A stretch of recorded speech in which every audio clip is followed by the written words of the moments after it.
Hey guys, Hombolo here, and today I'm going to be teaching you pretty much the meta of PRS, or it's simplified in one move. You could do all the fancy shit I'm doing right now, but that doesn't really matter. Doing this could basically be the same as doing this in someone's eyes. So, it's just a matter of being creative instead of just doing the same thing. So the move I'm going to be teaching you is called the Hombolo, which is where you chest the ball and you keep it going on your head, making it really hard for defenders to actually reach the ball, to get close. And getting close is a nightmare in this game, because it could either lead for mistakes or just lead to a really huge advantage on the striker's part or the attacker's. So the Hombolo consists of two moves. It's really simple, but simplicity itself can be quite challenging to learn, because it's one thing learning something simple, but it's another thing mastering something simple. And that's why I think soccer is amazing. But right here you can see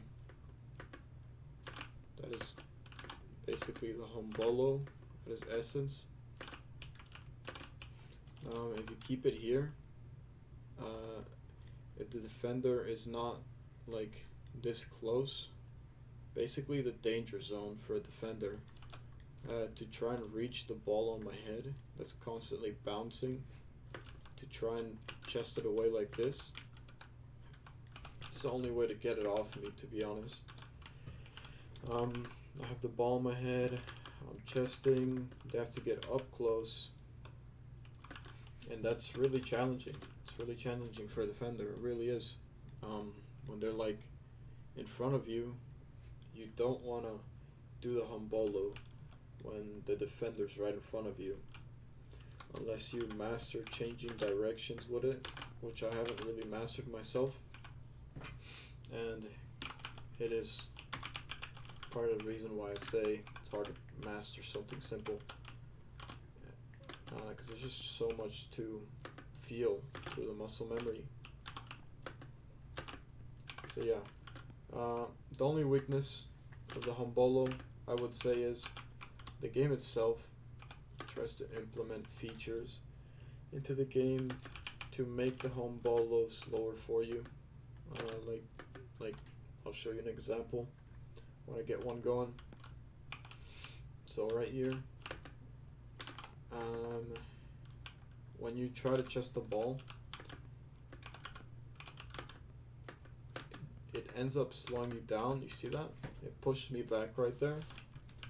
And if you have it directly above your head, you can make this like very micromanagement heavy, because if you're too in front of it and it hits the like this part of the head, it will actually bump you back, because the game put a nerf in for that, because it really is that powerful that it has to that the developer actually had to interfere with the move. But it's not really much interference, but it does make it harder. But there is ways to work around that I will show you. Oh wait, actually let me get to my first point that I was already explaining. You don't want to be chesting it into a defender, because if this cone was a defender, all he had to do is this. Just chest it away from you, or if you're just walking into him, he just heads it away from you.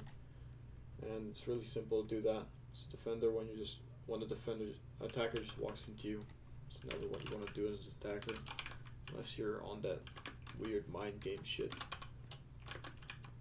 But yeah, Hombolo has its uses when the defender is really close to you, like could tackle it away like this close to you, or right behind you. Could swipe it from you. But this basically counteracts that, because the ball's going to be right here the whole time. They're going to be tackling you down here, so that's useless. And if they're behind you, try to chest that. That'll be impossible, because you tilt back. You could try doing this, but that slows you down when you miss it. So yeah, you're on the verge of a breakaway, but there's a defender right behind you. You just go on and do the Hombolo, and he'll probably never catch you if you do it right, unlike me. So, as far as Homboloing goes, you don't have to put it down to shoot it. You can just header it. So, yeah, it's not really much the defender can do to get about that, unless they're properly positioned in front of you in the first place. So, another thing about the Hombolo is, if you're losing the ball control of the Hombolo, you basically just want to get it up in the air again as soon as possible, because any second the ball could be on the ground. That'd be another second the defender gets, another chance the defender gets to take the ball away from you. So just flick it up. You could even just do this.